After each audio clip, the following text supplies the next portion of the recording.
2018 के जो तृतीय यानी कि जो हमारे कंपार्टमेंट के एग्जाम में जो क्वेश्चन पूछा गया था उसको हम लोग देखने वाले साइंस के। अब बोलोगे मैं आपको एक चीज़ बताऊं, आप लोग भरोसा करोगे?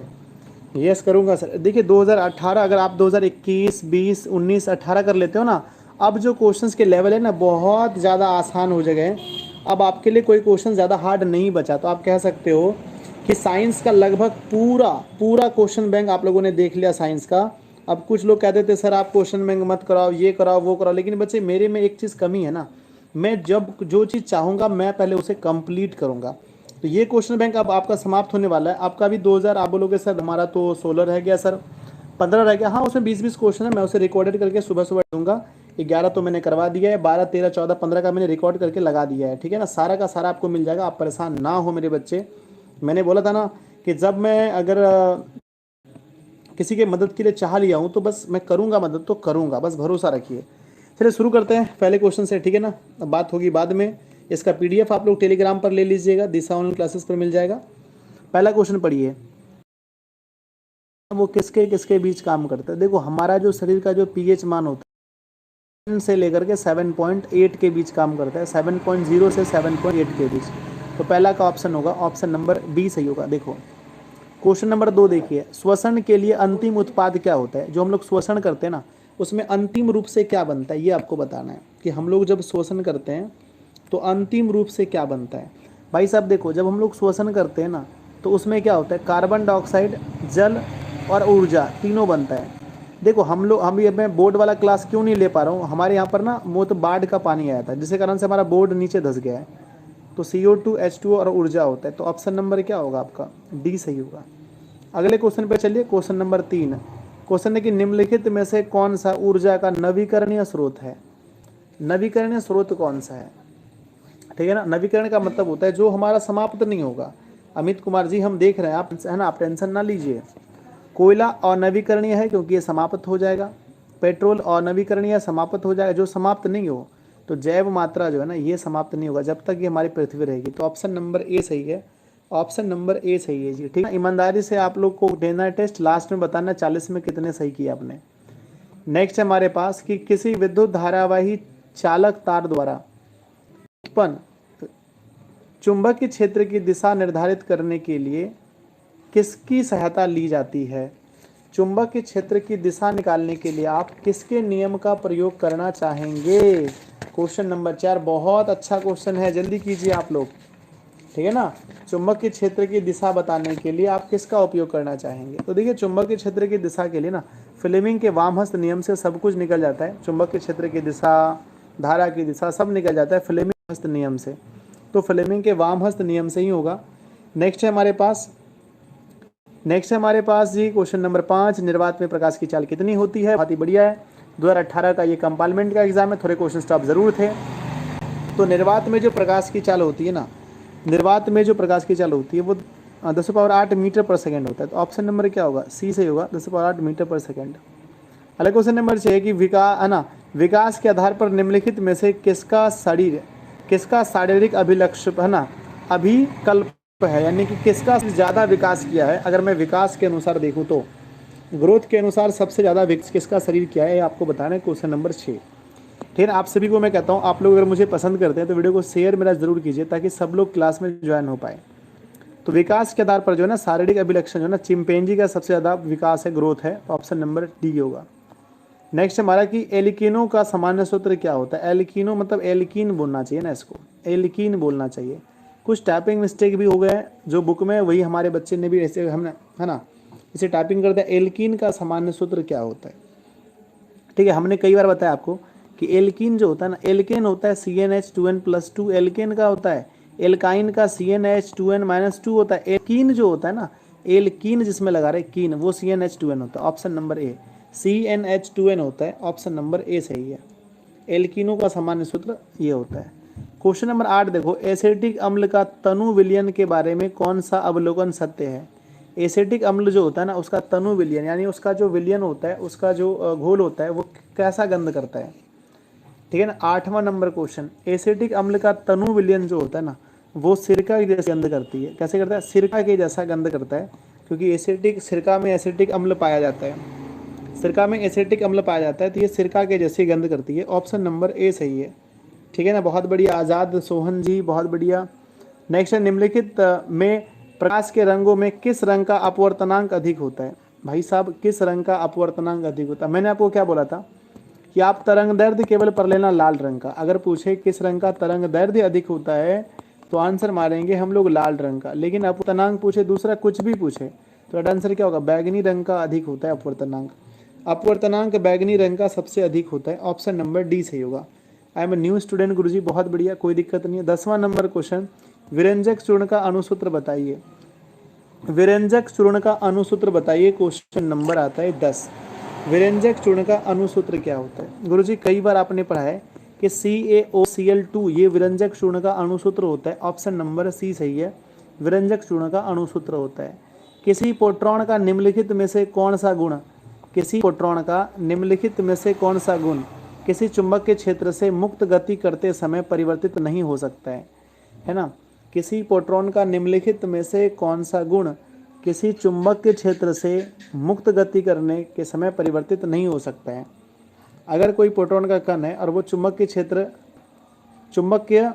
क्षेत्र से मुक्त होकर के, यानी कि दूर हट करके भी वो अगर गति कर रहा है, तो उसकी चाल में कोई परिवर्तन नहीं होता है। उसकी चाल में कोई परिवर्तन नहीं होता है। ऑप्शन नंबर ए, चाल में कोई परिवर्तन नहीं होता है। सरकार रवि, निशा पटेल, किशन है, सुधांशु हैं। क्वेश्चन नंबर 12, किसी चालक की वैद्युत प्रतिरोधकता किस पर निर्भर करती है? देखो ये 2018 आपको थोड़ा परेशान करेगा क्योंकि टफ क्वेश्चन है इसमें। किसी चालक की वैद्युत प्रतिरोधकता किस पर निर्भर करती है? Question number 12। ठीक है, तो पहली चीज़ है जो कि चालक की लंबाई पर करती है, दूसरी चालक के अनुप्रस्थ काट के क्षेत्रफल पर करती है, चालक के पदार्थ की प्रकृति पर करती है। ये सब कुछ जो होता है ना वो प्रतिरोध है ना, प्रतिरोधकता सब पे निर्भर करता है। तो इनमें से सभी होगा। ऑप्शन नंबर डी, इनमें से सभी। अगला क्वेश्चन है हमारा कि यदि किसी समबाहु त्रिभुजन्य प्रिज्म में निर्गत कोण और विचलन कोण 40 डिग्री और 60 डिग्री 40 डिग्री और 30 डिग्री है तो आपतन कोण होगा। आपतन कोण बहुत हार्ड क्वेश्चन है गुरुजी मेरे। नहीं भाई साहब, ये नहीं है। 2018 थोड़ा सा टफ था, ये पूरे इतिहास में 2018 टफ है। 2011 से लेकर के 2021 तक में 2018 थोड़ा टफ है, ये सबको मालूम है, सबको मालूम है। 40 डिग्री और 30 डिग्री है तो आपतन कोण ही देखो, आपतन कोण जब भी होगा ना वो निर्गत कोण पर डिपेंड करता है, निर्गत कोण पर डिपेंड करता है, इसलिए 40 डिग्री होगा। ये क्या होगा? 40 डिग्री होगा। Option number A, 40 degree he answer होगा इसका, 40 डिग्री। ठीक है ना। अगला क्वेश्चन नंबर आता है कि यदि कोई है ना तत्व x, यानी कि तत्व का नाम नहीं बता रहा, आपको बता रहा है तत्व है जिसका नाम है x, और वो अभिक्रिया करके XCl2 बनाता है, XCl2 बनाता है, सूत्र का एक क्लोराइड बनाता है जो एक ठोस है तथा जिसका गलनांक उच्च है। आवर्त सारणी में यह तत्व संभवतः दिए गए तत्व के वर्ग समूह में से के अंतर्गत होगा। यानी कौन सा तत्व हो सकता है जो, सबसे पहली बात देखना, ठोस है, जो क्या है? ठोस है और जो क्लोराइड बनाता है, ठोस हो और वो क्लोराइड बनाता है ना। चलिए बहुत बढ़िया, बहुत बढ़िया। ठोस है और जो क्लोराइड बनाता है तो वो मैग्नीशियम है। ऑप्शन नंबर बी है ना। एक बच्चा कह रहा है सर 2022 बहुत टफ होगा। मेरे बच्चे आप क्या बात कर रहे हो? ऐसा कभी नहीं हो सकता। ठीक है ना, मैं जो बता रहा हूँ आप आराम से पढ़ते चलो। नाइट्रोजन ऐसा आबंध होता है, नाइट्रोजन के द्विपरमाणुक अणु में कैसा आबंध होता है? Question number 15। तो ध्यान दीजिए, नाइट्रोजन के जो द्विपरमाणुक अणु थे उसमें जो आबंध होता है ना, नाइट्रोजन में त्रि आबंध होता है। हमने कई बार बताया कि नाइट्रोजन में जो होता है ना वो त्रि आबंध होता है। तो ऑप्शन नंबर क्या होगा? सी से होगा, त्रि आबंध होता है। अगला क्वेश्चन है, निम्नलिखित में से कौन सा वायरस संक्रमित रोग है? कौन सा वायरस संक्रमित रोग है बताना है आपको। ठीक है ना, वायरस संक्रमित रोग कौन सा है? देखिए अगर आपसे पूछा जाता है कि कौन सा यौन संबंध रोग है, यौन संबंध रोग जो है ना, इसमें तीनों यौन संबंध रोग हैं। गोनोरिया कह लो, सिफिलिस कह लो, HIV एड्स कह लो, सारे के सारे जो ना यौन संबंध रोग है। लेकिन अगर वायरस से होने वाला रोग है तो यहाँ पर HIV वायरस, HIV जो होता है ना, HIV वायरस एड्स होता है। केवल एड्स जो है ना वो HIV वायरस से होता है। तो ऑप्शन नंबर क्या होगा? सपना कुमारी के लिए सर मेरा भी नाम ले लो। अरे भाई साहब क्या नाम लो। अगला क्वेश्चन देखो, ग्लूकोज में कार्बन के कितने अणु होते हैं? Question number 17। तो ग्लूकोज होता है C6H12O6। इसमें जो है ना कार्बन के अणु होते हैं 6। कार्बन के अणु कितने होते हैं? 6। Option number 6। यहाँ से मैं थोड़ी सी स्पीड कर रहा हूँ अगर आप मेरे साथ चल सकते हैं तो ज़रूर चलिए, अलग अजीब चीज़ है भाई साहब। और आप चल सकते हैं मेरे साथ तो ज़रूर चलिए, नहीं चल सकते तो आप पीछे छूटेंगे, ठीक है ना। आर यू रेडी मेरे बच्चे, आर यू रेडी? क्या आप तैयार हैं? आप लोग हमारी स्पीड से कई बार परिचित हो भी चुके हैं। यस गुरुजी। कौन सी गैस उत्सर्जित धातुएं जल के साथ अभिक्रिया करेगी? Question number 18। जब धातुएं जल के साथ अभिक्रिया करेगी तो कौन सी गैस है ना, कौन सी गैस उत्सर्जित होगी? तो उसके लिए जो ना गैस उत्सर्जित होता है वो हाइड्रोजन गैस होता है। जब भी धातु जल से बिखरेगा तो हाइड्रोजन गैस निकलेगा। अगला है कि एक कूलाम विद्युत आवेश में इलेक्ट्रॉन की संख्या कितनी होती है? भाई साहब हमने पढ़ा था कि एक इलेक्ट्रॉन में आवेश होता है 1.6 गुना 10⁻⁻19 कूलाम। ये हमने पढ़ा था, लेकिन आज उल्टा पूछ लिया, आज उल्टा पूछा है। उल्टा आज पूछा है कि एक कूलाम में कितने इलेक्ट्रॉन होते हैं? तो 6.25 गुना 10⁻18 याद रखना है। ये आपको याद रखना है किसी भी हालत में, बहुत इंपॉर्टेंट क्वेश्चन है। 6.25 गुना 10⁻18 ये आपका राइट आंसर होता है, ठीक है ना। बहुत बढ़िया, बहुत बढ़िया। ऑप्शन नंबर सी सही होगा, बहुत इंपॉर्टेंट क्वेश्चन है। चलिए क्वेश्चन नंबर 20 की ओर बढ़ते हैं कि कर्नाटक में जल संग्रहण स्थान कौन सा है? कर्नाटक में जल संग्रहण स्थान कौन सा है? ध्यान दीजिए, हमने पढ़ा था केरल में हमने पढ़ा था जल संग्रहण व्यवस्था है सुरंगम कहाँ पर है? केरल में है। और कर्नाटक में कौन सा है? तो भाई साहब कर्नाटक में कट्टा। कौन है? कट्टा कर्नाटक में और सुरंगम केरल में। याद रखना, दोनों बहुत इंपॉर्टेंट है, दोनों बहुत इंपॉर्टेंट है। केरल में सुरंगम मिलेगा और कट्टा मिलेगा कर्नाटक में, कट्टा मिलेगा कर्नाटक में। तो ऑप्शन नंबर क्या होगा? डी सही है, कट्टा सही होगा। नेक्स्ट क्वेश्चन नंबर चलते हैं 21 नंबर क्वेश्चन। एक तल लेंस की क्षमता 1 डायोप्टर है तो उसके लेंस की फोकस दूरी कितनी होगी? लेंस की फोकस दूरी कितनी होगी? गुरुजी मेरे फोकस दूरी निकालने का फॉर्मूला होता है 100 बटा डायोप्टर, 100 बटा पावर बोलो। तो F इज इक्वल टू 100 बटा 1 करोगे भाई साहब तो 100 सेंटीमीटर आपका आंसर आएगा। कितना आएगा जल्दी बताओ? 100 सेंटीमीटर आपका आंसर आएगा। तो ऑप्शन नंबर क्या होगा? उत्तल दिया है तो पॉजिटिव भी लेना पड़ेगा, उत्तल का मतलब है पॉजिटिव लेना पड़ेगा। 100 सेंटीमीटर पॉजिटिव में, तो ऑप्शन नंबर क्या होगा? या हम इसके जगह 1 मीटर भी कह सकते हैं, लेकिन ऑप्शन में 1 मीटर नहीं दिया गया। एक भूरे रंग का चमकदार तत्व नाम है एक्स को वायु की उपस्थिति में गर्म करने से वह काले रंग का हो जाता है, तो बताइए वह तत्व का नाम कौन सा है? देखो भाई साहब, एक भूरे रंग का तत्व है, ठीक है ना, जिसको वायु की उपस्थिति में गर्म करते हैं। सोडियम को कभी गर्म आप करोगे नहीं, पोटेशियम को नहीं करोगे। बचा 2 चीज़ आपका, मैग्नीशियम और बचा कॉपर। तो ये चीज़ कॉपर है। आप देखेंगे कि कॉपर जो होता है ना भूरे रंग का होता है, कॉपर की तार, इसको गर्म करोगे तो ये काला हो जाता है, कॉपर होता है। ऑप्शन नंबर सी कॉपर होता है, जो भूरे रंग का होता है गर्म करने से काला हो जाता है। मैग्नीशियम नहीं होगा जी, कॉपर होगा। क्वेश्चन नंबर 23 हमारा पूछा गया था, है ना, पराग नलिका की बीजांड की ओर वृद्धि किस प्रकार के अनुवर्तन को दर्शाता है? ध्यान दीजिए कि अगर बीजांड की ओर यानी बीज की ओर, अगर बीजांड की ओर अगर कोई पौधा वृद्धि कर रहा है तो वो कौन सी गति दर्शाता है? देखो, प्रकाश की ओर गति प्रकाशानुवर्तन कहलाता है ना। पृथ्वी की ओर गति गुरुत्वानुवर्तन कहलाता है। और अगर पूछा जाए जल की ओर गति तो जलानुवर्तन कहलाता है। और अगर बीजांड की ओर गति पूछे तो वो रसायनुवर्तन कहलाता है। बीजांड की ओर जो गति होता है वो होता है रसायनुवर्तन। बीजांड की ओर जो गति होती है वो होती है रसायनुवर्तन। अगला है हमारा, निम्नलिखित में से कौन सा अधातु है? बहुत लल्लू राम वाला क्वेश्चन है गुरुजी, मेरे लल्लू राम वाला क्वेश्चन जल्दी कर दो फटाफट। पवन कुमार जी, सुजीत कुमार, हिमांशु, बहुत बढ़िया है। तो कौन सी अधातु है? तो कार्बन क्या होता है? सबको पता है ना, कार्बन क्या होता है? एक अधातु है। ऑप्शन नंबर ए होगा कार्बन। नेक्स्ट है, स्पर्श दर्शन व्यस्क के लिए न्यूनतम दूरी कितनी होती है? देखो ये भी क्वेश्चन पूछा 2018 में, कहते हैं बड़ा टफ क्वेश्चन था, लेकिन फिर भी तो कुछ क्वेश्चन बहुत आसान है। सामान्य दृष्टि के व्यस्क के लिए स्पष्ट दृष्टि की न्यूनतम दूरी लगभग कितनी होती है? कुछ क्वेश्चन तो बहुत ईजी है। तो जो न्यूनतम दूरी होती है ना वो 25 सेंटीमीटर होता है। तो ऑप्शन नंबर सी, कुछ क्वेश्चन बहुत ईजी है। कार्बोहाइड्रेट, प्रोटीन तथा वसा का पूर्ण पाचन का स्थल निम्नलिखित में से कौन सा है? कार्बोहाइड्रेट, प्रोटीन तथा वसा के पूर्ण पाचन का स्थल निम्नलिखित में से कौन सा है? ठीक है, तो कार्बोहाइड्रेट, प्रोटीन तथा वसा का जो पूरी तरह से पाचन होता है ना, जो हमारा पूरा पाचन होता है ना, वो हमारा होता है छोटी आंत के क्षुद्रात्र में होता है, क्षुद्रात्र में। ऑप्शन नंबर सी होगा, छोटी आंत में होता है, तो सबको पता है ना। अलग क्वेश्चन देखिए, एक प्ररूपी से, ये तो कोई बता दे, क्योंकि आप लोगों ने अभी पिछली वीडियो में देखा था, आप लोगों ने पिछली वीडियो में द्वितीय पाली में भी ये क्वेश्चन आया था, देखा था आप लोगों ने। कि एक प्ररूपी सौर सेल कितना विद्युत विभवांतर विकसित करती है। एक प्ररूपी सौर सेल कितना विद्युत विभवांतर विकसित करती है, ये आप लोगों ने पिछले क्लास में भी देखा था। तो एक जो प्ररूपी सौर सेल होता है ना, वो आपका 0.5 वोल्ट है ना, 0.5 वोल्ट से लेकर के 1 वोल्ट तक देता है। तो ऑप्शन नंबर क्या होगा? ए सही होगा। ऑप्शन नंबर ए सही होगा। अगला क्वेश्चन है, अल्कोहल में उबली पत्ती पर आयोडीन विलयन की कुछ बूंदे डालने पर उसका रंग कैसा होता है? चैप्टर नंबर 1 बायोलॉजी का पहला चैप्टर, कि अगर अल्कोहल में किसी पत्ती को हम उबाल देते हैं, उसके ऊपर आयोडीन का कुछ बूंद यानी नमक का कुछ बूंद देते हैं, तो उसका रंग कैसा होगा? पत्ती का रंग कैसा होगा आपको ये बताना है। 28वां नंबर क्वेश्चन, ठीक है। अल्कोहल में उबली पत्ती पर आयोडीन विलयन की कुछ बूंद डालने पर पत्ती का रंग कैसा हो जाता है?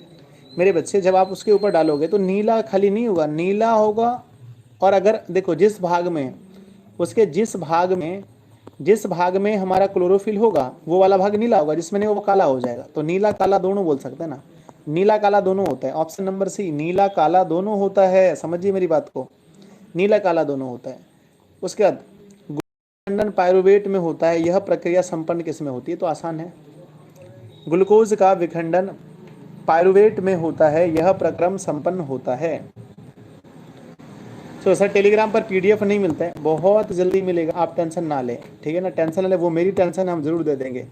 ग्लूकोज का विखंडन में होता है, वह प्रक्रम किस में होता है? ये प्रक्रम माइटोकॉन्ड्रिया में होता है। Option number A. देखिए पीडीएफ नहीं मिल रहा, ये मेरी प्रॉब्लम है, मैं आपको बहुत जल्दी देता हूँ।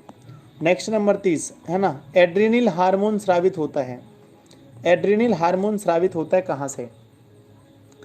एड्रीनल हार्मोन स्रावित कहाँ से होता है? क्वेश्चन नंबर 30, ठीक है ना। पीडीएफ नहीं आता है, अरे भाई साहब मिल जाएगा, बता तो रहा हूँ मैं। एड्रीनल हार्मोन जो होता है ना, वो अधिवृक्क ग्रंथि से निकलता है। Option number D most important है, इसको याद कर लीजिएगा, अभी भी क्वेश्चन है। एड्रीनल जो होता है अधिवृक्क ग्रंथि से निकलता है। निम्नलिखित में से कौन सा असंतृप्त हाइड्रोकार्बन है? मैं इसके ऑप्शन को लेकर के चिंतित होता हूँ, ऑप्शन में इसका चेंज करूंगा। देखो असंतृप्त में क्या होता है, अगर कोई चीज़ एल्काइन के समूह का है, यानी उसमें CnH2n-2 फार्मूला लगता है, या एल्केन या एल्कीन समूह का है, यानी CnH2n, ये दोनों होता है हमारा असंतृप्त। अगर कोई CnH2n+2 का समूह का होता है, हम उसे संतृप्त कहते हैं। तो मेथेन तो संतृप्त है क्योंकि CH4 इसका फार्मूला होता है, ये हमारा संतृप्त है, ये संतृप्त है। एथेन का भी फार्मूला C2H6, ये भी संतृप्त है। अब इसमें देखो एथेन और एथीन, इसमें थोड़ा सा देखो, एक ऑप्शन हम चेंज कर देते हैं। अगर एक ऑप्शन हम यहाँ पर चेंज करके एथाइन कर देते हैं, एथिलीन कर देते हैं, एथिलीन, अगर मैं एथिलीन कर देता हूँ एक ऑप्शन को, तो इसका फार्मूला हो जाएगा C2H4, है ना। इस तरह से इसका फार्मूला हो जाएगा। उसके बाद ये क्या हो जाएगा? ये ऑप्शन नंबर सी हो जाएगा। एथिलीन कर दिया मैंने इसको, तो अभी तो उसका फार्मूला ए है। तो ऑप्शन नंबर क्या होगा? अगर आप इसको नहीं करना चाहते तो इसको कर दीजिए, कोई है ना, एथेन या तो ऑप्शन एथिलीन इसी को कर दीजिए, तो ऑप्शन नंबर ये हो जाएगा बी। अभी तो इसका फार्मूला मुझे एक ही जैसा लगता है, ठीक है ना। तो ऑप्शन नंबर हो जाएगा आपका बी। नेक्स्ट देखेंगे क्वेश्चन हमारे पास है, देखो कितना खतरनाक क्वेश्चन है। अरे यार खतरनाक नहीं है। एक ए मीटर का परिसर 0.3 एम्पियर है, यानी रेंज इसका 0.3 एम्पियर है, ठीक है ना। आगे पढ़ो। और इसके ए मीटर के स्केल पर डिवीजनों की संख्या 30 है। तो डिवीजनों की संख्या कितनी है? 30 है। तो ए मीटर में अल्प मापांक कितना होगा? तो अल्प मापांक निकालने का फॉर्मूला क्या होता है? अल्प मापांक बराबर फार्मूला होता है हमारा रेंज बटा डिवीज़न। तो 0.3 और बटा हो जाएगा 30, पॉइंट उड़ाएंगे तो नीचे 0 आ जाएगा। 3 से आप इसे अगर कट करोगे तो आंसर आएगा जी 1/100। 1/100 का मतलब होता है 0.01 एम्पियर। 0.01 एम्पियर इसका फार्मूला है ना, होता है 0.01 एम्पियर। ऑप्शन नंबर डी है, 0.01 एम्पियर, ऑप्शन नंबर डी सही है। ठीक है, अगला क्वेश्चन देखिए, निम्नलिखित में से कौन एक प्राकृतिक पारिस्थितिक तंत्र है जो प्रकृति द्वारा बनता हो, जिसको इंसान नहीं बनाता हो, निम्नलिखित में कौन सा एक प्राकृतिक पारिस्थितिक तंत्र है? देखो भाई साहब, तालाब इंसान बनाता है, इसको प्राकृतिक नहीं है। फसल क्षेत्र ये तो इंसान काट कुट के बनाता है। झील इंसान बनाता है। जंगल नहीं, ये प्रकृति होता है। तो ऑप्शन नंबर डी होगा, प्राकृतिक जंगल होगा, फॉरेस्ट। गुरुजी बहुत बढ़िया। अगला देखिए हमारा क्या है, माँ के रुधिर से ही पोषण मिलता है। जो बच्चे होते हैं बहुत छोटे होते हैं, भ्रूण बनता है जब, तो भ्रूण को माँ के रुधिर से ही पोषण मिलता है। इसके लिए एक विशेष संरचना होती है जिसे हम लोग क्या कहते हैं, माँ के पेट में एक विशेष संरचना होती है गहना, जिसके द्वारा हम लोगों ने भोजन खाया था माँ के पेट से, उसे हम लोग क्या कहते हैं, गर्भनाल। आप लोगों ने सुना होगा, गर्भनाल के द्वारा होता है ना। इसे हम लोग प्लेसेंटा कहते हैं। क्या बोलते हैं? प्लेसेंटा, प्लेसेंटा कहते हैं, ठीक है ना। सरिता कुमारी मेरी बच्ची बढ़िया है। प्लेसेंटा होता है गुरुजी, प्लेसेंटा होता है भोजन के लिए। अगला क्वेश्चन है, जब लिटमस विलियन ना तो अम्ल हो और ना ही क्षारीय हो, तब विलियन का रंग कैसा होगा? जब लिटमस विलियन ना अम्लीय हो ना क्षारीय हो तो उसका रंग कैसा हो? कितना फंसाने वाला क्वेश्चन है देखो। जब लिटमस विलियन अम्लीय होता है ना, अम्लीय होता है तो वो लाल कर देता है, और अगर क्षारीय होता है वो नीला कर देता है। लेकिन यहाँ क्वेश्चन है ना अम्लीय हो ना क्षारीय हो, यानी कि वो जो होता है जब ना अम्लीय हो ना क्षारीय हो तो बैगनी होता है। सबको पता है ना कि वो बैगनी होगा। ना अम्लीय होगा ना क्षारीय होगा तो वो बैगनी होगा। ऑप्शन नंबर सी होगा। नेक्स्ट क्वेश्चन है हमारा, नीचे दिए गए अभिक्रिया के संबंध में कौन सा कथन सही है? यह अभिक्रिया दिया गया, आपको बताना है कौन सा कथन सही है। कार्बन का उपचयन, क्या लिखा है, उपचयित हो रहा है। ZnO यानी कि जिंक ऑक्साइड का उपचयित हो रहा है। इसका क्या होगा? ये तो ऐसे गलत है। कार्बन अपचयित हो रहा है, अपचयित नहीं हो सकता ना। या कार्बन मोनोऑक्साइड अपचयित हो रहा है, नहीं, मोनोऑक्साइड तो यहाँ पर है ही नहीं। बताओ, तो कार्बन यहाँ पर क्या हो रहा है? कार्बन यहाँ पर उपचयित हो रहा है। यहाँ देखो कार्बन के साथ में ऑक्सीजन है तो उपचयित हो रहा है ना। कार्बन के साथ में ऑक्सीजन मिल रहा है, ऑक्सीजन मिलना मतलब उपचयित हो रहा है। कार्बन का उपचयित हो रहा है, ऑप्शन नंबर ए। कार्बन का उपचयित हो रहा है, ऑप्शन नंबर ए सही है।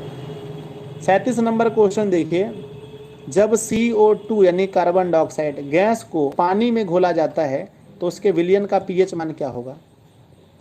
जब सर जी मैथ का क्लास क्यों बंद कर रखे हैं भाई साहब? हमारा दिक्कत हो रहा है बोर्ड में। मैं कर दूंगा, भरोसा रखो, कर दूंगा, ठीक है। देखो क्या लिखा है, लिखा है कि जब कार्बन डाइऑक्साइड गैस को पानी में घोला जाता है तो देखो वो अम्लीय होता है। घुलने के बाद वो अम्लीय होता है। अम्लीय होने का मतलब है वो 7 से कम होता है pH उसका, अम्लीय हो जाता है और उसका pH मान 7 से कम हो जाता है। 7 से क्या होता है? कम हो जाता है, ठीक है ना। अगला क्वेश्चन देखो क्या लिखा है, पानी में डूबे एक अवतल लेंस की फोकस दूरी। ये बहुत इंपॉर्टेंट क्वेश्चन है, बहुत इंपॉर्टेंट क्वेश्चन है, ठीक है ना। क्या लिखा है? पानी में डूबे अवतल लेंस की फोकस दूरी हवा में इसकी फोकस दूरी की अपेक्षा होती है। देखो अगर हवा में कोई लेंस रहता है ना, हवा में रहता है तो हवा विरल माध्यम है, हवा विरल माध्यम है, और पानी जो होता है ना, पानी सघन माध्यम है। तो यहाँ पर जो है ना इसकी फोकस दूरी कम हो जाएगी पानी की अपेक्षा, है ना। हवा की अपेक्षा पानी में क्या हो जाएगी? कम हो जाएगी। पानी में डूबे एक उत्तल लेंस की फोकस दूरी हवा में इसकी फोकस दूरी की अपेक्षा कैसी होती है? कम होती है। तो ऑप्शन नंबर बी हो जाएगा, कम होती है। ऑप्शन नंबर बी हो जाएगा। चलो उत्तल सर जी, उत्तल है सर, हाँ उत्तल तो है। पानी में डूबे एक उत्तल लेंस की फोकस दूरी हवा में इसकी फोकस दूरी की अपेक्षा कम होती है, ठीक है ना। क्योंकि पानी, यहाँ पर क्या लिखना है हमें? क्योंकि पानी सघन माध्यम है, क्योंकि पानी कैसा माध्यम है? सघन माध्यम है, ठीक है ना। अगला क्वेश्चन देखिए, समजात अंगों के उदाहरण कौन से हैं? देखो समजात अंग बहुत ही इजी है। आप अगर नहीं समझोगे ना, तो सबसे हार्ड क्वेश्चन है समजात अंग क्या होता है। देखिए समजात अंग जो बना है एक जैसा, जो बना है एक